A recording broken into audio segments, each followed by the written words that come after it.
this was a bit of an impulse buy because at that point I didn't read any of like her other books like Song of Achilles, and I knew next to nothing about Greek mythology except from the Percy Jackson series. So that was the baseline I was going off. And the person at the bookstore recommended it to me. So I was like, okay, Greek mythology, I will enjoy this.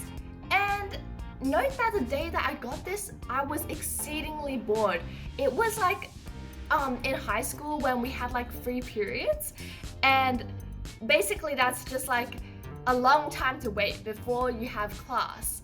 But even worse, it was like a free period and then I had an extracurricular like after that. So I was waiting like a few hours and I was just like bored out of my mind. And my only logical like solution to that was to get a book and read it.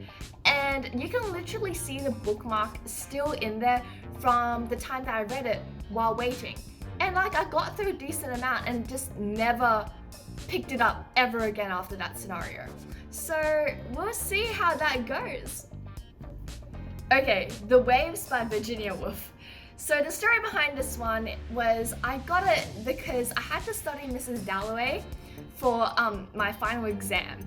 And it might have been like a bit of a nerdy thing or like Stockholm Syndrome, who knows, but I ended up really enjoying it. And like before that point, I pretty much never enjoyed an English text that we had to study. So I was like, oh my goodness, this is like magical. I'm going to get one of her books, I'm going to read it, I'm going to analyze it, and then I'm going to get really into like the classics. And that didn't happen. I realized that, wow, analysis is really like reading a complex book and like having a teacher kind of guide you through it is good. It makes it so enjoyable, especially when you're having like all these discussions about the themes and analysis. And it's like, okay, but like just reading it for like pure enjoyment, like I feel like my brain isn't big enough for that. Maybe it is now. Maybe I can like, maybe it's different now and I'll really enjoy it. I will try to finish it off and I'll let you know.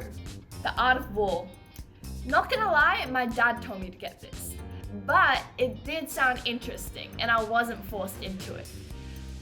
I do feel like I just don't have time. Actually, that's an excuse. I do have time to read this, but like, I just have to like feel like reading it, and it's a tiny like manual. So I reckon I will eventually finish this, and when I do, I'll gain like 2,000 years of wisdom.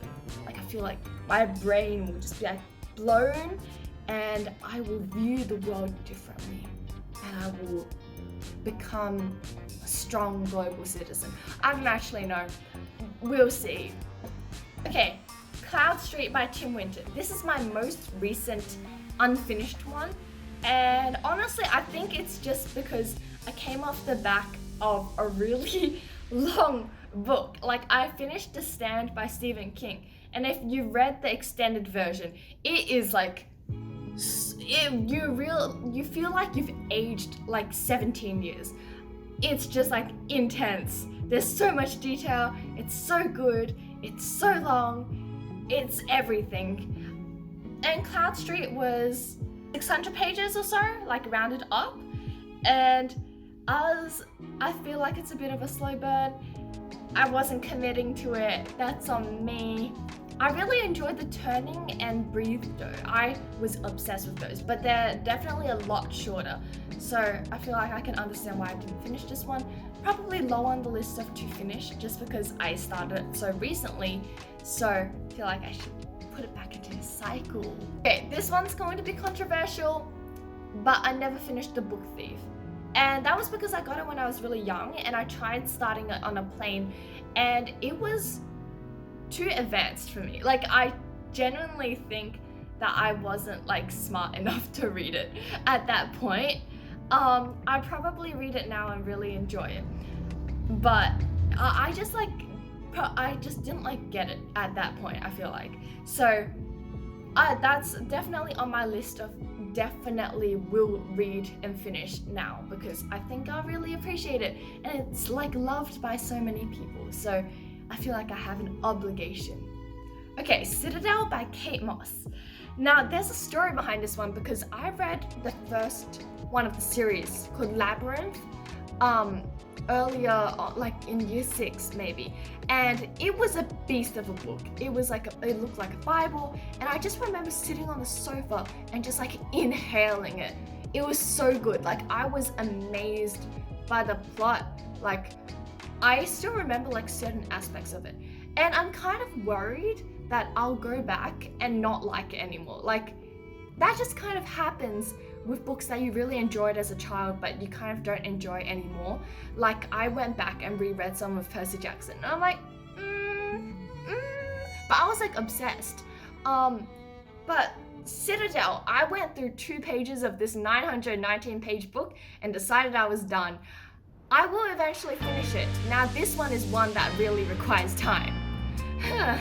Also, Citadel is the 3rd book in the series. I don't own the 2nd book. Okay, A Gentleman in Moscow.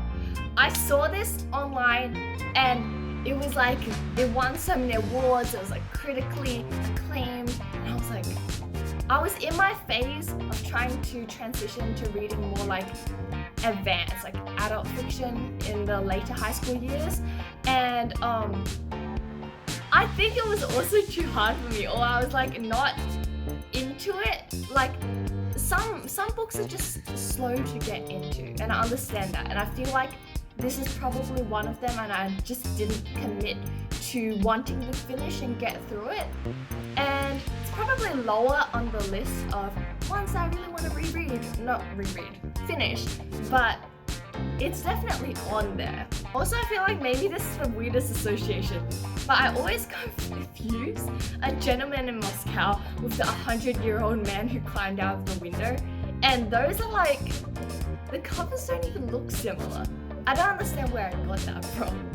Thanks for watching. This is kind of like a throwback to the sorting my books thing, because these books were the ones that I kept and then brought over here, so who knows?